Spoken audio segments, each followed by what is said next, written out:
Are you a reluctant capitalist who hesitates to engage with money because you feel it's negatively impacting people and our beautiful planet?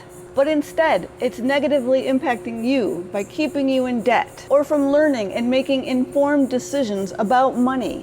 What I'm about to say may seem out of place in a video lamenting the woes of late-stage capitalism, but I actually encourage you to learn about money and get comfortable handling it.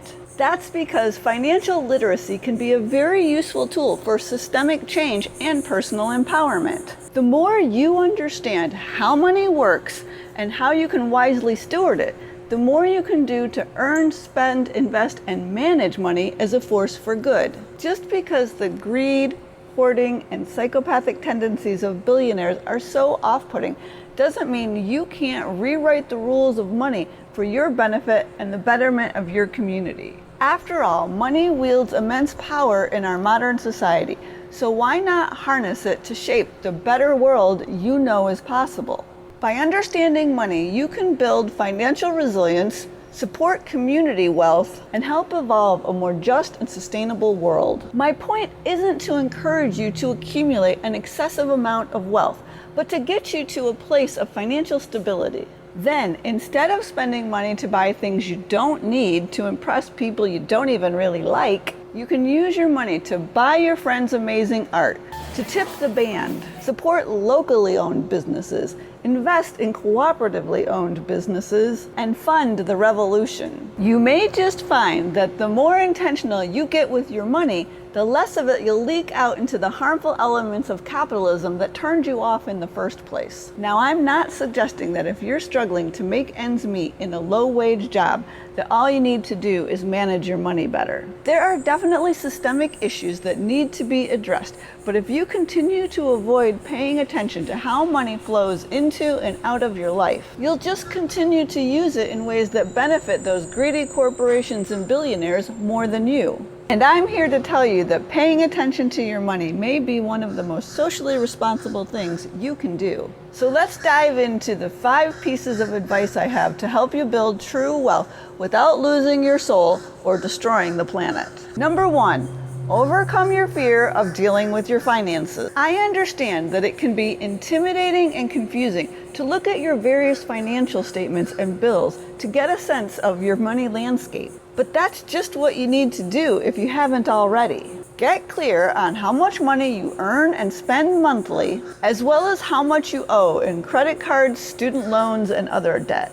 Ignoring your finances will only hurt you and benefit the corporations. Every late fee you pay on your credit card or other bills, as well as the overdraft fees you pay your bank because you used your debit card to take cash out of your account that wasn't there, enriches those predatory financial institutions with even more of your hard-earned money. If it makes it more fun, approachable, or likely that you'll actually do it, find ways to gamify tracking your finances. You can buy colorful budget trackers or debt payoff charts online or create your own. There are also less off-putting personal finance resources out there that can help you navigate this less familiar terrain. Right here on YouTube, you can check out the 2 Cents channel. On Instagram, be sure to follow Ride Free Fearless Money. And if you also appreciate old school, offline, analog options like me, be sure to check out the books Finance for the People by Paco de Leon and Your Money or Your Life by Vicki Robin and Joe Dominguez. However you choose to go about it, I strongly encourage each and every one of you to gain more money confidence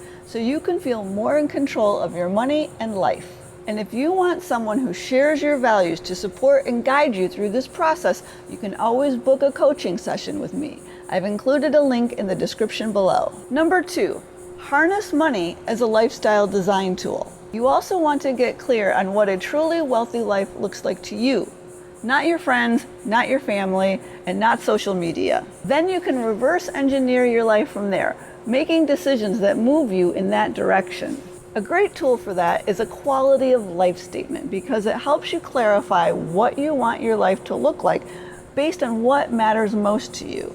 That way, instead of passively moving through life and settling for what is easy or feels expected of you, you set about intentionally designing the life you want instead. A quality of life statement becomes your new North Star, and it's one of a number of powerful lifestyle design tools that my Growing Free co-authors and I included in our book. Once you've mapped out what your core values are and who you want to regularly spend time with, you design your life around those priorities. Your money becomes a tool to help you do that when you ensure that you're spending it in ways that are moving you in the direction of your desired future and not away from it. It's worth mentioning here that book, Your Money or Your Life Again.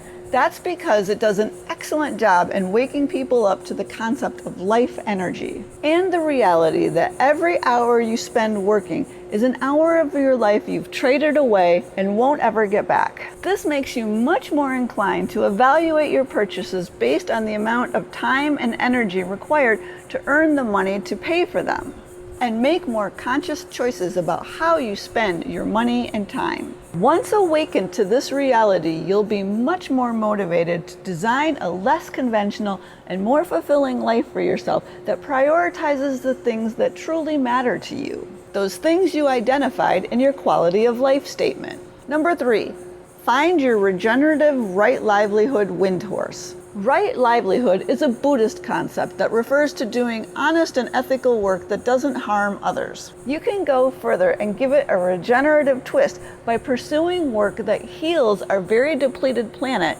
and the very depleted people living on it. Recent recipients of the Right Livelihood Award have included the mother-daughter team Fartun Adan and Ilwad Alman for promoting peace, demilitarization, and human rights in Somalia in face of terrorism and gender-based violence. The award was also bestowed on U.S. leading civil rights lawyer Brian Stevenson. It was given to him for his inspiring endeavor to reform the U.S. criminal justice system and advance racial reconciliation in the face of historic trauma. And the Right Livelihood Award is also given to organizations. For example, in 2024, the London-based Forensic Architecture received the award for the pioneering work the team there is doing in digital forensic methods. Methods that ensure justice and accountability for victims and survivors of human and environmental rights violations. All of these people have found their wind horse. That's another Buddhist concept. It essentially means that when you tap into and align yourself with the energies of the universe, you are more easily able to accomplish what you want and move through obstacles and challenges in a more resourced and uplifted way. So in this context, it means these people have discovered what's in line with their passions, knowledge, and skills, and figured out how to turn it all into a regenerative income stream for themselves, putting all that energy at their backs to power them through their work with more joy and fulfillment. You don't have to work at that scale or level of impact, though, to practice regenerative right livelihood. I continue to be amazed and thrilled by the growing number of people who are building small businesses and income streams for themselves by identifying some of our major social and environmental challenges and then creating products and services that address them. One of the examples that comes to mind is Zach Weiss of Water Stories. He's built a business around teaching others how to restore the health of watersheds and ecosystems. So he's spreading these skills even further. Number 4, free your mind from capitalism. Have you noticed that capitalism inundates you with messages of scarcity and lack that keep you fearful, overwhelmed, and on a continuous treadmill of earning and spending money in order to survive? As much as the corporations, media, and even our governments want us to believe we live in a world of scarcity, that's simply not the case.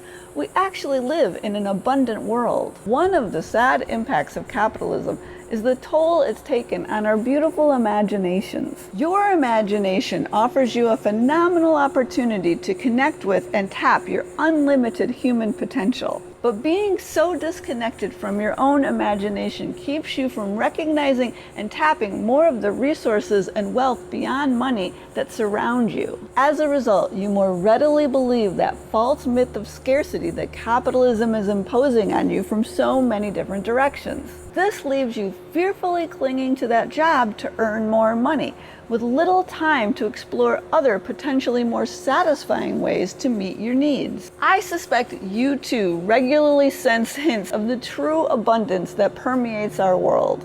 Whether it's a bumper crop of tomatoes in your garden, the plethora of free items posted daily on Facebook and Craigslist, or the unrecognized potential in so many people that society writes off for various reasons. The more we can make space in our lives to notice and tap the many forms of wealth, capital, and resources that are all around us, the more we can find creative non-monetary ways to meet our needs while simultaneously distancing ourselves from those harmful elements of capitalism. Not only can this approach save us money and make us less reliant on capitalism to solve our problems, it also strengthens our connections to others, improves our skills, and fills us with a tremendous sense of satisfaction that we just can't achieve when we choose to spend money to solve our problems.